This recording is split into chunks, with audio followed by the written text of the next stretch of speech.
diberikan untuk saya menyuarakan perihal-perihal penting berkenaan dengan tindak tanduk Kerajaan Perikatan Nasional atau lebih popular dengan gelaran #Kerajaan Gagal dalam mengendalikan malapetaka COVID-19 ini. Yang berhormat Menteri sudah terang lagi bersuluh, kelemahan kepimpinan yang berhormat dalam memimpin Kementerian Kesihatan telah mengundang padah kepada jutaan rakyat di negara ini. Hari ini saya bercakap bukan sahaja sebagai ahli Parlimen Kota Belud, tetapi sebagai orang yang sayangkan negara saya Malaysia. Sejak darurat telah dilaksanakan, kita telah mendengar banyak keluhan dan rintihan berkenaan dengan masalah congested ICU daripada petugas-petugas barisan hadapan. Berhubung dengan perkara tersebut, saya ingin bangkitkan beberapa persoalan untuk perhatian dan respon yang berhormat Menteri. Pertama, apakah dedicated plan atau plan khusus berkenaan dengan pembekalan dan penyediaan tong-tong oksigen untuk digunakan di ward-ward yang menempatkan pesakit kronik bukan COVID-19 yang telah dirangka oleh Kementerian Kesihatan sejak perintah darurat berkuat kuasa awal Januari lalu? Yang kedua, apakah justifikasi dari yang berhormat Menteri berhubung isu pembelian oksigen yang diuruskan sendiri oleh ahli keluarga pesakit kritikal COVID-19 yang terpaksa berhutang hanya untuk mendapatkan tong atau tabung oksigen sesegera mungkin untuk survival orang kesayangan mereka di ICU?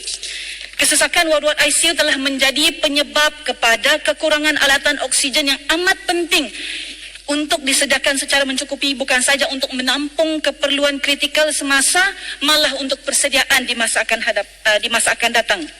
Ketiga, adakah KKM mempunyai bilangan pesakit dengan gejala yang serius yang sebenarnya mereka perlu dimasukkan ke dalam ICU tetapi tidak dimasukkan ke ICU? Apakah apa yang dilaporkan setiap hari adalah pesakit yang dapat masuk ICU tapi yang tidak ada dalam laporan? Adakah yang berhormat Menteri sedar dengan masalah yang kita hadapi sekarang?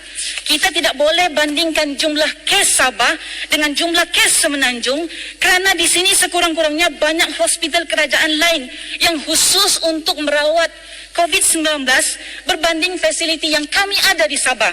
Sekurang-kurangnya di sini ada hospital Sungai Buloh yang khusus untuk merawat COVID-19. Kami bagaimana?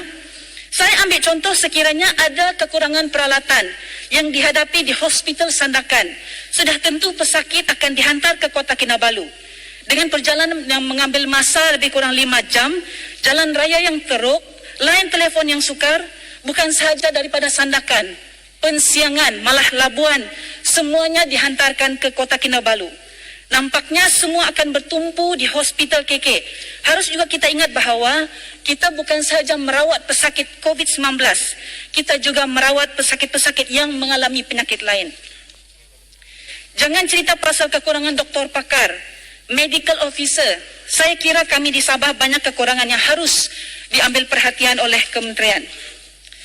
Yang berhormat Menteri, we should be ashamed to call this as pelan pemulih, di mana hakikat sebenarnya kita jauh dari fasa pemulihan, malah semakin out of control. Datuk Yang di-Pertua berhubung isu pusat kuarantin rawatan berisiko rendah PKRC, terutamanya PKRC Kota Belud yang menjadi pusat penempatan pesakit COVID berisiko rendah untuk seluruh pantai barat Sabah. Saya ingin mendapatkan penjelasan daripada yang berhormat Menteri berkaitan ketulusan dalam aspek perolehan alatan-alatan dan fasiliti-fasiliti di setiap PKRC. Saya minta Menteri perincikan rantaian perolehan atau procurement chain bagi alatan, fasiliti dan juga keperluan asasi harian di PKRC Negeri Sabah. Memandangkan terdapat aduan yang disampaikan kepada saya berkaitan perbezaan tahap kualiti keperluan harian yang merangkumi makanan dan juga fasiliti lain. Saya juga ingin mendapatkan maklumat kurangnya penglibatan aset-aset kerajaan dalam menjaga pesakit di PKRC seperti kenderaan van, lori, pacuan 4 roda. Kebanyakan PKRC di Sabah tidak seperti di Semenanjung. Malah ketiadaan talian telekom di PKRC menyukarkan pengurusan organisasi. Bayangkan Datuk Yang di-Pertua, even pihak PKRC juga terpaksa mencari sponsor untuk alat penapis air yang dipasang di PKRC bagi kemudahan para pesakit. What kind of government is this? Saya rasa sudah tiba masanya setiap hospital ataupun pejabat kesihatan daerah, terutamanya di kawasan luar bandar, diberi dana secara langsung untuk menampung kos luar jangka. Saya juga ingin mohon bertanya, berapakah staf KKM yang ditempatkan di PKRC Kota Belud yang datang dari daerah lain untuk membantu? Kerana sudah tentu PKRC Kota Belud memerlukan lebih staf kerana menjadi penempatan seluruh pantai barat Sabah dan bergantung kepada kes harian. Soalan saya juga, adakah KKM mempunyai perancangan untuk membuka satu lagi PKRC di pantai barat Sabah? Saya juga ingin mengambil kesempatan di sini untuk bertanya mengenai vaksin. Saya sangat sedih melihat Sabah selalu ketinggalan dalam hal-hal penting begini, dan kalau kita tengok, Sabah masih lagi negeri, wilayah yang tercorot dalam penerimaan vaksin ini. Di Kota Belud kami ada 74,400 orang yang berumur 18 tahun ke atas.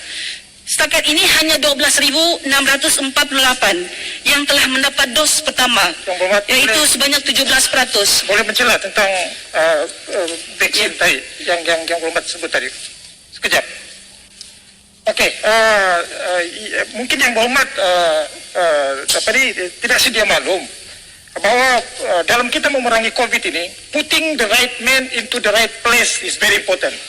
Saya ingin merujuk kepada satu berita yang saya terbaca ini mengenai satu memorandum of understanding yang telah dibuat oleh Kerajaan Negeri Sabah dengan satu syarikat, iaitu nama dia Kenga, kalau saya tidak silap sebutlah. Bila saya melihat kepada syarikat ini sebenarnya telah dilantik sebagai pembekal vaksin Sinopharm di negeri Sabah. Tapi bila saya melihat kepada kepakaran syarikat ini merupakan syarikat yang terlibat dengan manufacturing, trading of bamboo, flooring and related product. Bagaimana kita percaya kepada syarikat yang tidak tahu tentang vaksin telah dilantik oleh kerajaan untuk membekalkan vaksin ke negeri Sabah? Jadi mungkin yang bertanya kepada Menteri Kesihatan. Saya mau masukkan pertanyaan daripada Sepangga dalam ucapan saya ini. Tolong habiskan ya. Saya sambung. Tolong habiskan. Setakat ini hanya 12,648 yang telah mendapat dos pertama, iaitu sebanyak 17%, dan 10,648 dos kedua, mewakili 14%, dan masih sangat rendah untuk mencapai herd immunity di Kota Belud, komuniti Kota Belud. Saya membuat perkiraan secara kasar untuk melengkapkan vaksin kepada kami semua. Kami perlukan sekitar 127 hari, itu pun sekiranya vaksin orang setiap hari tanpa henti dengan purata 1,000 orang, which obviously kita tidak dapat melakukan di Kota Belud dengan fasiliti yang sedia ada. Our frontliners are limited. Saya tidak mahu frontliners di kawasan luar bandar tidak dipandang langsung. Oleh yang demikian, kita perlukan satu lagi pusat pemberian vaksin, PPV, yang dibuka di Kota Belud untuk menampung pemberian vaksin ini, lengkap dengan fasiliti yang sebaiknya sebagaimana di kawasan bandar juga terima. Belum lagi kita bercakap tentang outreach di Kota Belud. Kami ada Pulau Mentanani, Lasau, Mukim Sayap, Mukim Melangkap, Mukim Kiau, yang jarak kampung Kiau ini daripada pekan Kota Belud mengambil masa lebih sejam. Mukim Kaung, Mukim Dudar, Sarang Taburon. Baru-baru ini bila kita buat outreach di kawasan Rosok, kami terpaksa pinjam kerusi sekolah yang mana tidak mencukupi. Pergi ke Mukim Lasau pula, para frontliners terpaksa pakai kenderaan sendiri. Belum lagi pergi ke Sayap. Have you been to Sayap, yang Berhormat Menteri? Dengan jalan yang begitu teruk.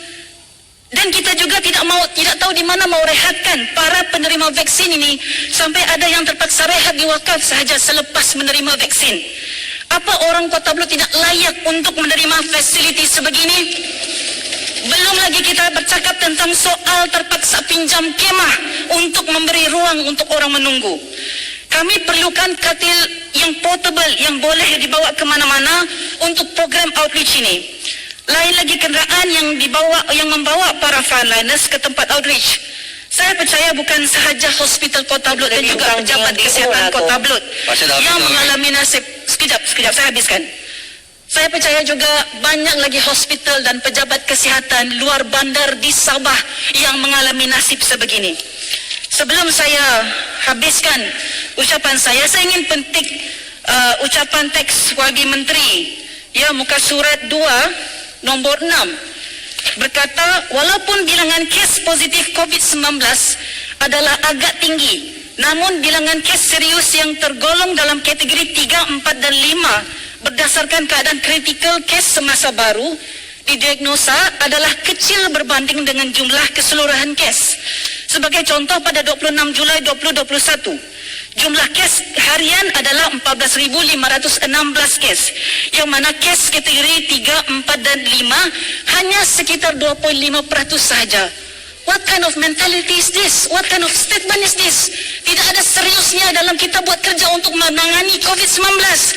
Kalau beginilah cara kita bekerja, saya juga ingin mengambil kata-kata daripada yang berhormat typing untuk kita minta. Dan saya mohon untuk yang amat berhormat Perdana Menteri, yang berhormat Menteri Kesihatan, untuk dibukakan pintu hati mereka untuk meletakkan jawatan dengan kadar yang segera. For the betterment of Malaysia, for the betterment of the people, berhentilah, sudahlah. Sekian, terima kasih. Kau ganti. Terima kasih. Untuk apa tu ikut masa tu, sebenarnya kalau kita boleh reserve vaksinasi itu besok, sebab hari ini langkah menangani pandemik saja. Besok tu vaksinasi secara spesifiknya, kan? Ya, yang berhormat Pontian. Selepas ni yang berhormat Bandar Kuching. Kementerian Kesihatan mesti mendapatkan daripada Kementerian Keuangan peruntukan yang sebanyak mungkin dan mencukupi. Setakat ini peruntukan diberi untuk melawan COVID ini tentunya belum mencukupi sebagaimana disebut tadi 7.13 bilion. Dua, peran